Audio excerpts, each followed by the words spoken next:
bentrovati. Oggi vi portiamo in giro sulle strade del Giro, andando oltre confine perché siamo in Slovenia, siamo a Caporetto, in un punto panoramico che ci permette di osservare la Valle dell'Isonzo. Lassù c'è il Kolovrat, qui davanti ai tedeschi parte proprio la strada che porta al Kolovrat, quella che sarà la salita diciamo più importante, comunque più attesa, sicuramente la novità di questa tappa, la numero 19 del Giro d'Italia. In questo sacrario si commemorano, riposano le spoglie di oltre 7.000 caduti nella prima guerra mondiale, un luogo simbolo di storia, oggi per fortuna un luogo simbolo di pace, di natura incontaminata, natura che si può godere a tutto tondo, e andremo a scoprirla insieme in questa puntata di In Giro. Lo faremo con un cicerone d'eccezione, William Kvalic, che è responsabile del turismo della Valle dell'Isonzo. Anzitutto grazie per ospitarci. Benvenuti Grazie. a Kobarid.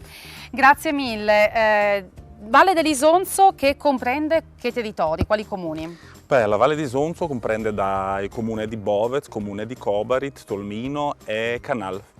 Diciamo quasi dal passo Predil quasi fino a Gorizia. Quasi fino a Gorizia. Tanto da offrire, tanto da scoprire anche per noi che non siamo poi così lontani, ma appunto possiamo sicuramente scoprire ancora di più su questo territorio. Grazie a lei, ma lo faremo tra poco, perché intanto volevo chiederle come aspettate il 27 maggio, come aspettate questo passaggio del Giro. Ormai il connubio Italia-Slovenia in rosa è forte, già dopo l'anno scorso. Che cosa significa per voi? Beh, un grande onore di ospitare Giro d'Italia, una 19ª tappa che verrà nella Valle d'Isonzo solo per un'oretta, però per noi è una grande festa, perché simbolizza la fine del Covid, simbolizza il sport, simbolizza un nuovo principio della vita, una nuova vita, così che l'aspettiamo, siamo felici e tutti i comuni, tutti i villaggi si preparano, così che la valle si sta ponendo già un po' rosa, sì, di colore rosa. Si vede proprio già in centro anche palloncini, addobbata in rosa, già si respira questa atmosfera del ciclismo che invece si respira tutto l'anno, non solo ciclismo quello professionistico che vede la Slovenia comunque fra le migliori nazioni al mondo con i suoi atleti, ma proprio anche quello amatoriale, anche del cicloturismo, perché oggi è una giornata feriale, eppure c'è tantissima gente. Ok che fa caldo, però insomma non è un weekend, ma sembra un weekend. Sì, sembra un weekend, anche il modo di spendere le vacanze o il tempo libero è cambiato. Tutti vogliamo essere attivi e la Valle d'Isonzo è ideale.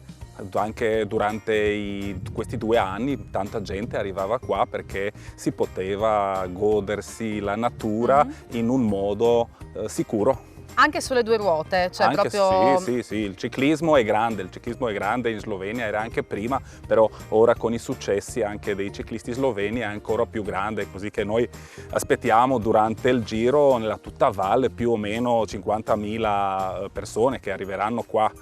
Sono tantissime, sì. E ovviamente una grande risonanza al di là di quelli che verranno qua a livello mondiale grazie alla copertura mediatica che ci sarà, quindi insomma un'occasione turistica da cogliere, e siete pronti, mi pare. Beh, siamo pronti per un evento globale, perché il Giro si vede in più di 180 paesi, in 21 lingue, e se tutti sarebbero guardando la TV sarebbe 800 milioni di persone, no? Così che non avete posto proprio per tutti. No.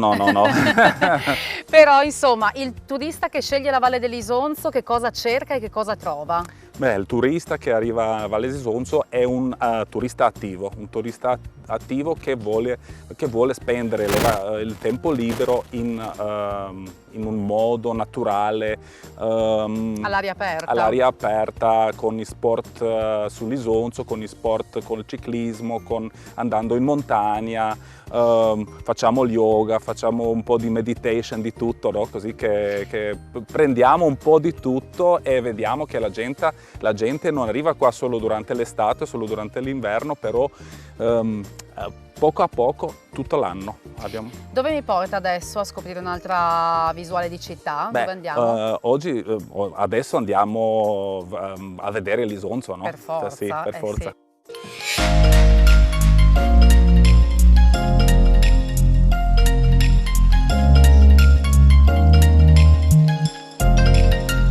E allora siamo arrivati proprio alle acque Smeraldo dell'Isonzo, siamo più nell'entroterra rispetto al ponte di Napoleone, ci siamo fatti insomma un giretto più avanti, qua ci sono delle cascate, mi diceva. Sì, qua ci sono delle cascate dentro una grotta che è bellissimo, è per tutte le persone, per le famiglie, sono camminata una 15-20 minuti, così che è bellissimo proprio fare una passeggiata per tutte le età, diciamo.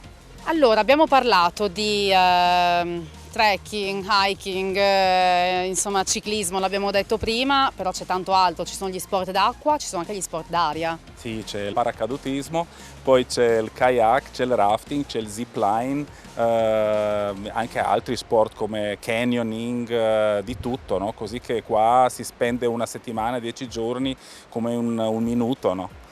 Parlando di sfide, c'è una sfida particolare che riguarda la salita al Kolovrat, che coinvolge poi anche il network Strava. Sì, abbiamo incluso la sfida Strava dal villaggio Idersko, che fa la salita fino a Kolovrat, che è una delle salite più, diciamo, difficili anche di tutto il Giro d'Italia. Sono 14% di salita, così che lì anche quei ciclisti professionali avranno un po' di difficoltà, e tutti dicono che là sarà un punto, farà la differenza tra i migliori, no? Eh sì, deciderà, insomma, contribuirà a decidere quello che sarà del Giro. Questo è importante perché abbiamo parlato delle famiglie, degli sportivi, diciamo, basic, ma appunto ce n'è per tutti i gusti, quello che diceva prima. Sì, anche per gli sportisti estremi abbiamo di tutto, abbiamo dei campi per il mountain bike, per il downhill e anche diciamo, il ciclismo classico, quello che guarderemo il 27 di maggio. Oltre ad essere immersi nella storia, un'ultima battuta, perché qua insomma vedevamo nelle indicazioni c'è la natura, c'è la cascata, c'è il fiume, ci sono le camminate, ma ci sono anche le trincee, poi si possono visitare anche quelle, e c'è un museo qui a Caporetto che ha un approccio molto particolare e toccante. Sì, il museo, tutta la storia, noi la vediamo come una storia di un essere umano, di un soldato, o era da un paese, l'altro paese, non è importante per noi, è quello che contiamo è la storia del soldato, di una persona umana che è la cosa più importante, che la vediamo anche oggigiorno nel mondo. E per non ripetere gli stessi errori del passato, di vivere in pace. Di vivere in pace insieme, così come saremo insieme in questa festa del Giro d'Italia il 27 maggio, non solo Giro d'Italia classico, ma anche Giro E con le bike. Sì, Giro è una cosa nuova per gli sloveni, però siamo molto contenti che è la prima volta fuori d'Italia che comincia una tappa di Giro E, comincia a Kobarit, a Caporetto, e fa quei ultimi 70 km da Kobarit fino a Castelmonte. Allora, vi invitiamo tutti il 27 di maggio alle 10 di mattina, quando si presentano tutte le squadre, fino all'inizio della tappa alle 3:15. Però dopo si deve aspettare anche il Giro d'Italia fino alle 4, 3:30, fino alla fine, che guarderemo anche sui schermi, maxi schermi. Sì. E dopo sarà una grande festa fino a mezzanotte, così che benvenuti. Grazie William. Grazie. E buon lavoro da Caporetto, è tutto, domani ci vediamo ancora in giro, scopriremo dove. Ciao!